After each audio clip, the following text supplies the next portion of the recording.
मित्रों, जय भगवान। बहुत दिन के बाद मैं आपके सामने पेश हुआ हूँ। कुछ काम में था और कितने दोस्तों ने याद भी दिलाया कि मैं ध्यान के वीडियो नहीं डाल रहा हूँ।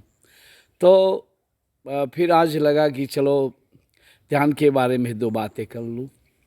एक मित्र ने पूछा है कि अगर हम कहीं नहीं जाते और घर बैठे आप ध्यान की बातें करते हैं तो कुछ ऐसा बताए जो सार्वजनिक रूप से हमारे घर में हम सब मिलकर परिवार के सदस्य भी शामिल हो जाए।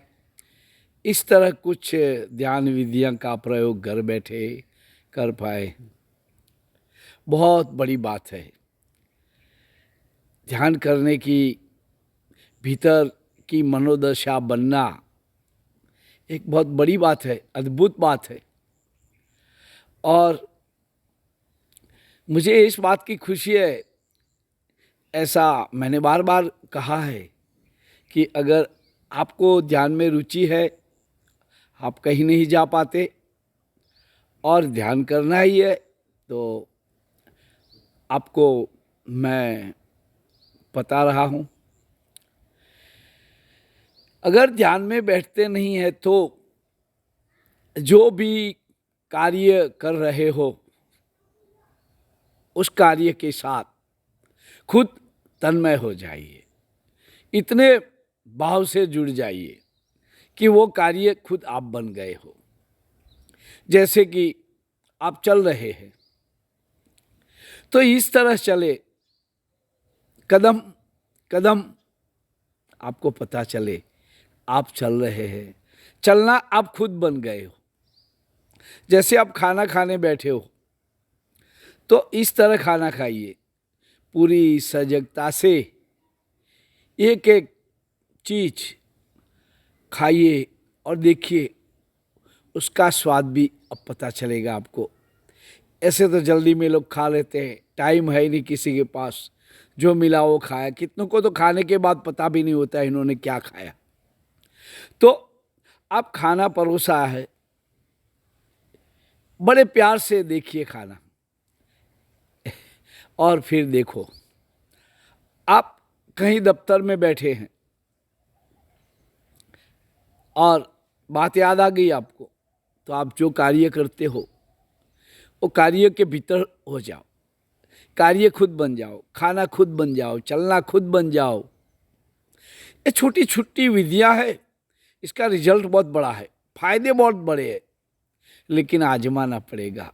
आप आजमाएंगे तब पता चलेगा। ये सब बातें आजमाई होनी चाहिए। दूसरा कि एक बार देखिए अगर तुम्हारी सांस कैसे चल रही है, सांस पर भी ध्यान दो। खाना, चलना, सोना, ये सब क्रियाएं जब करते हो आप पूरी सजगता से कीजिए, पूरा ध्यान दीजिए इस पर। फिर इसकी आदत हो जाएगी तो क्या होगा, बड़ा लाभ होगा। बड़ा लाभ यानी कितने लोगों ने कई साल ध्यान किया हो और जो रिजल्ट नहीं मिला वो आपको मिल सकता है घर बैठे। हाँ, खर्चा नहीं करना, कुछ नहीं, टाइम अपने घर में ही, जब हमारे पास टाइम है तब करना है। और क्रिया तो ऐसे कर ही रहे हैं तो सजगता बढ़ानी है, देखना है अपने आप को। दूसरी बात है, अपने सांस पर थोड़ा ध्यान दीजिए। हम सांस लेते हैं ना, आधी अधूरी लेते हैं। बच्चा देखो, सोया बच्चा है ना, उसकी पेट ऊपर नीचे हो रही है, पूरी सांस ले रहा है, इसलिए वो स्फूर्त है।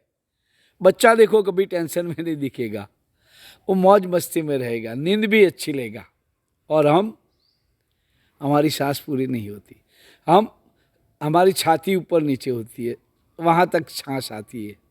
अगर आपकी सांस नाभि से नाभि तक आती जाती है तो आप कोई टेंशन में नहीं रहेंगे, आप भी स्वस्थ दिखोगे, एकदम मस्त रहोगे। नींद भी इतनी गहरी आएगी, नींद का उपाय भी मिल जाएगा आपको। क्योंकि हम नाभि से जुड़े हुए हैं। नाभि तक सांस जाएगी तो आपको बड़ा मजा आएगा। ये छोटी छोटी विधियाँ बहुत कारगर है, आप आजमाओ। बस जो करो उसमें लीन हो जाओ, कारगर हो जाएगा सब कुछ। चलो अब मैं थोड़ा थोड़ा बताता रहूँगा। जय भगवान, आप सबके लिए शुभकामनाएं।